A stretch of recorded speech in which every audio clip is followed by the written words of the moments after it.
remembered my days in University of Jos. And I remember days when we would stand on the stage and we have to say, great Josites. No, that's not great enough.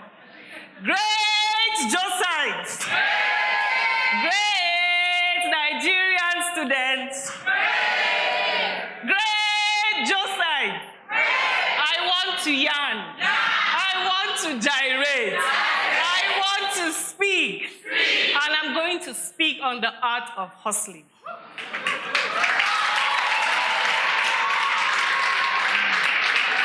Hustling, not the kind of hustling in quotes we hear about, not the hustling of dupe, but we're going to talk about real hustle. What does hustling mean to you? What does it mean to me? Growing up, I had so many landmarks. I couldn't wait to be 13, the ultimate teenage age, because many doors were shut at me and my peers. I grew up in a large family. So when the older ones were having parties and they would tell us, you're not yet 13. And I wondered, when will I be 13, you know? Finally, I got to 13 and there were no parties to attend. It was so sad because the age mark kept going higher. And then when they would have parties, they would go 18. And then I wanted to get to 18 so badly for two reasons. 18, I was already in university. Well, I got into university at 17. And my professor, I can never forget, Samegu said, go back. You're too young to be in school. And then I was wondering why. He says, be 18 first. And then I laughed. I said, well, I'm turning 18 in school. And then I wanted to be 18 because I would be able to vote. I really wanted to do that. And then 18, I was going to have my driver's license. At 18, there were just so many things on my mind. But then when I got to the 18, I realized that it was not that fun. Thank you for the word. Yes, I had my driver's license, but I was still at the side. I still couldn't go and do things I wanted to do. Not because anybody told me, but then I wanted to get to 21 so badly because, oh, 21, you're a full adult, and then you have your freedom. Little did I understand that freedom came with a burden. There was the burden of freedom. And then at that moment, I realized that I was engrossed with destinations. I wasn't living in the now. I was waiting, oh, the next phase, for the next phase, for the next phase. But what is happening to now? And then my turning point came when I read this book by Russell Conwell, Acres of Diamond. And I'll take you a little bit through it because all I see here are acres of diamonds. There was this beautiful family. He was a farmer. He was living in southern India. He had a farm.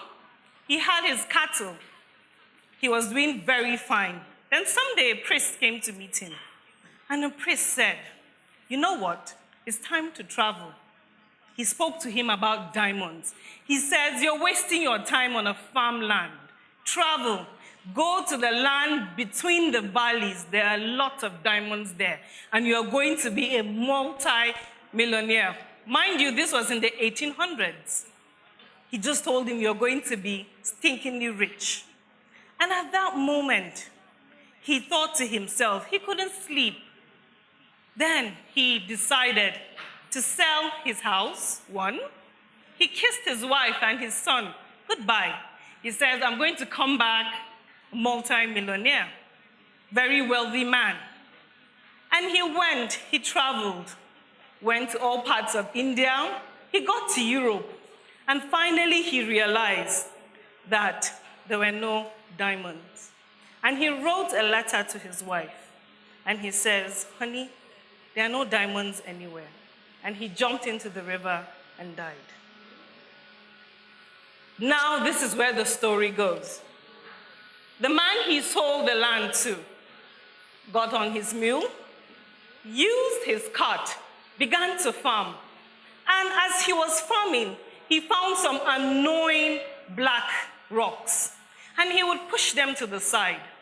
He continued, and then one day, he realized that as the sunlight shone on that rock, it looked like rainbows. So he took it to the fireplace in his cabin. Then the priest comes to visit and tells him, oh, welcome home, welcome to this community. And then the priest quickly runs to the fireplace. What is this? And he says, it's some annoying rock I keep seeing. And he says, annoying rock? He says, you wouldn't believe what this is. That was what the previous owner went to look for, diamonds. The man had diamonds on his land. However, he left in the search of diamonds. So we all have gifts. And I see acres of diamonds here. Start from now. Live in the moment. Enjoy it. Enjoy your hustle. Talents, there's some talents that are very obvious. Some talents are wrapped in strange puzzles. And some talents need a lot of work. You need to start developing it. Begin where you are. The diamonds are not in a very far land. Your hustle, the solution to your hustle is not in Lagos. It's not in Port Harcourt. You don't have to go to Canada. I hear that's the new place everyone is going to right now. We all have gifts. So begin where you are. Hustling, like I said in this context, is maximizing your potential. Remember, true greatness often comes unrecognized. Like I said, your diamonds are not in a far distant mountains or in a yonder sea. They are in your own backyard. You have to dig for it. Every little thing we do behind the scenes matter. I was seated here, but then I decided to go behind. Like you heard, I'm a researcher, and I like studying, and I like understanding my environment. And I looked, a whole lot of you, some were networking, some were on their phones, some were doing things that they would do. And then I thought, what would happen if everyone here maximized their potential? If everyone here pushed to their hustle? You see, hustles are different, and our minds, like eagles, can fly. Only steer your own course. Creation happens first in the mind. Once you can think it, you can accomplish it. Remember, you are your own competition, and you must first know yourself in order to know the powers that you have, and then you use them wisely because you are limitless. What is it that you know how to do? You know, we look and we want to be, oh, I want to be here right now. You want greatness instantly. You know, we have gotten to that point that we want instant gratification. We want everything happening right now. But the journey is a process. It's a process, and I'll take you on that journey. There was something very interesting about entitlement that I realized, that the young people are entitled. We too are entitled. I know that there are many times I was entitled. But then you remember, no one owes you anything. We complain, oh, I wasn't born in a rich family. Oh, I was not born with this. Oh, I wish I had schooled at ABU.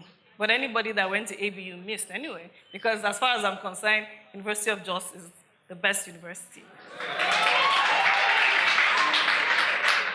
So we all give excuses. Only if I studied this course. Only if I studied that course. But whatever you resolve to do, you can do it. And like one of my favorite philosophers would say, a journey of 1,000 miles begins with a step. So now, once you've taken that step with a gift, I saw Jemima here. Jemima sang beautifully. The poets were actually, I was engrossed. I was like, oh, so we have this talent here on the plateau. And I heard the snacks and the drinks we took today were made by some of you. So from inception to accomplishment, you know, once you have taken the very first big step of starting, the next step, and the most important to me, is maintaining the tempo, is the middle miles. Nobody talks to you about the middle miles. It's at the middle miles that the euphoria begins to turn around. You become discouraged. You ask yourself, did I start? Am I sure this is my path? The sound engineer here is my big brother. And I remember when he started singing back in the 90s. Then we had this little tape recorders who would listen to the songs.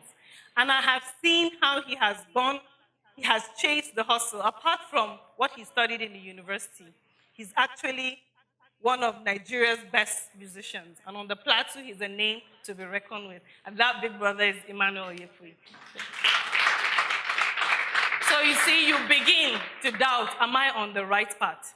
The art of hustling is a journey and is a process. Nothing just happens.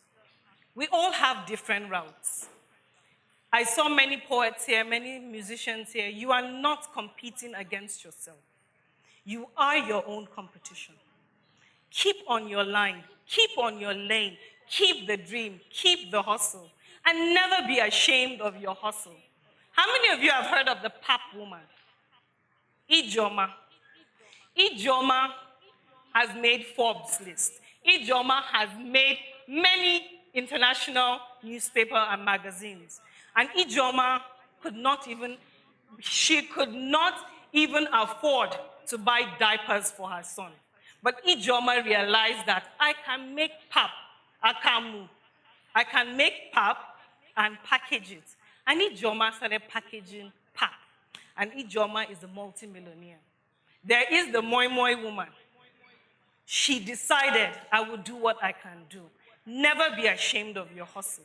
If you want to be a cobbler, if you want to be a if you want to do anything, a seamstress, don't allow anybody's hustle intimidate your hustle. And hustle is a journey. Say no to instant gratification. Say no to instant gratification. I would like to take our mind, I told you we're on a journey. There are times when we walk and we run, and then we just sit and we get, a little here and there, tosses, or we just see an oasis. Imagine you're in a desert. However, your destination is miles ahead. But because you have seen an oasis, you decide to sit and say, this is my final destination. Say no to instant gratification. Delay it. Keep walking. Keep moving. And you would find out that these days of the middle miles would actually take you right to your destination. Allow your fears propel you to be better. We all have fears. We are all afraid, am I on the right track? And when you fail, allow failure be a teacher. Let failure propel you to be better. Let failure actually help you to know that you have ticked. This is just one way. I have 10,000 other ways to make this better. The process is to build character, is to build integrity, is to resolve that the process, and no classroom can teach you and can take you through this process. And at the final lap, when you're running that journey of your hustle, don't settle for almost there. Don't get too comfortable with little gains. Don't say, I'm just okay with this. Small wins and forfeit the bigger picture. Be stronger than your strongest excuse. Just like the caterpillar, when it wanted to give up, it realized that it could become a butterfly. In conclusion, entitlement is the road of least resistance. Say no to entitlement. Remember, nobody owes you anything. At the end, the goal is not to stop at hustle A town, but to continue to hustle B country, and then get to hustle C continent, so that when you look back and you smile, you will tell the next generation about the art and the rigors of hustling. Remember, mighty oaks from little acorn grow. Keep hustling. Thank you.